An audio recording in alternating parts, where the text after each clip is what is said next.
All right, let's talk about a really powerful idea. The concept of tearing down the old you, the one that's holding you back, so you can build something so much stronger in its place. Let's get into it. You know, the entire journey really starts with this one simple truth. For something new and better to enter your life, something old has to leave. It's kind of like trying to pour fresh coffee into a cup that's already full to the brim. It just won't work, right? You have to be willing to empty the cup first to make room for what's next. And that's the real question, isn't it? It sounds great to say let go of the old you, but what does that even mean? What is this old self that we're supposed to get rid of? Let's actually break down what we're up against. I want you to think about your old self less like a person and more like a prison. Yeah, a prison. It's a cage that you've built brick by brick out of familiar habits, comfortable excuses, and underneath it all, a foundation of fear that's disguised as safety. And these are the bars of that cage. It all comes down to fear, doesn't it? The fear of failure, obviously, the fear of what people will say, of being embarrassed, fear of losing what you have, even if you don't really want it. And, of course, the fear of the unknown. But that last one is a killer, the fear of what they might say. Who even are they? It's this imaginary jury that we let run our lives. So this really lays out the choice perfectly. On one side, you've got the comfort zone. It feels safe, sure, but it's where you're just consistently practicing your bad habits. It's where you stagnate. And then on the other side, there's the growth zone.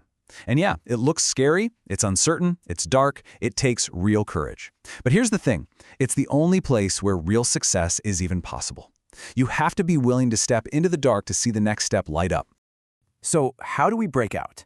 Well, for most people, real change only kicks in when the pain of staying the same finally becomes greater than the fear of moving forward. And that means you have to get brutally honest with yourself about the true hidden cost of doing nothing.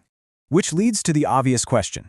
If the comfort zone is a cage, and we kind of know it, why do we stay there? Why isn't everybody just constantly working to get better? It's not about having a lack of willpower. The reason, apparently, is something much, much deeper. And boom, there it is. The core of the problem isn't that you're inconsistent. In fact, you're perfectly consistent with your current habits, whether they're good or bad. The real issue is that you haven't truly grasped the massive price you are paying by not showing up for yourself day after day after day. This just makes it so clear. Imagine if every time you skipped a workout, you literally had to hand over $1,000. You'd be the fittest person on the planet, right? You'd never miss a day. The problem is, the cost of inaction is real, it's just invisible in the moment. It compounds over time into this huge debt of regret. You have to find a way to make that cost feel real, right now. Okay, so we figured out the problem. We understand the cage we're in and the high cost of staying there. So now what? How do we actually start the rebuild?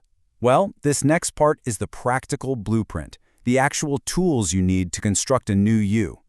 It really comes down to these 4 pillars. First, you have to bet on yourself.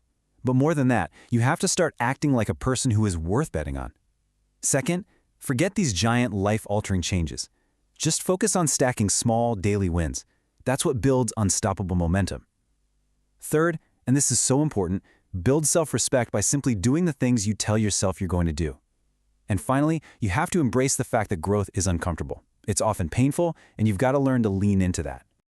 Now this right here, this is the engine that drives all 4 of those steps. It is the absolute first law of personal growth.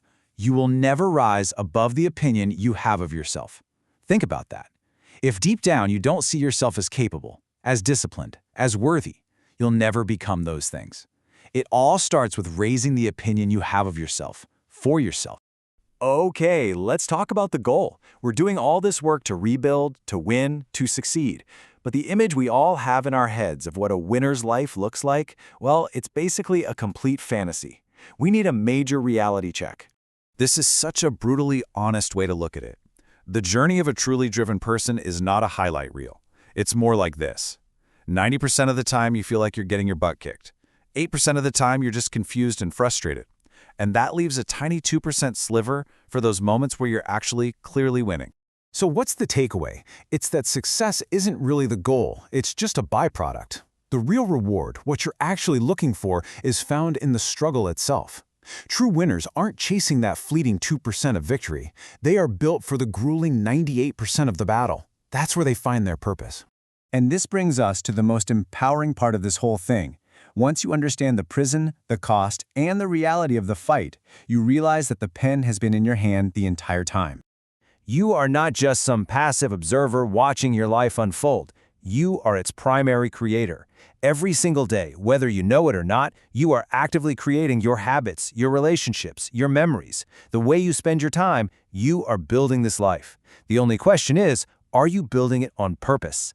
This just frames it all perfectly. The past? It's a rearview mirror. You glance at it to learn, but if you stare at it while you're trying to drive forward, you're gonna crash. And that idea of someday, it's an illusion. It's a fantasy we tell ourselves so we don't have to act today. Well, guess what? Today is that someday you've been waiting for. The only moment that matters, the only place you have any power at all, is right now. The page is blank. So forget everything that came before this moment. All of it. The failures, the regrets, the mistakes. If your life was a movie and the opening scene starts right now, what action does the hero of that story take? Do that.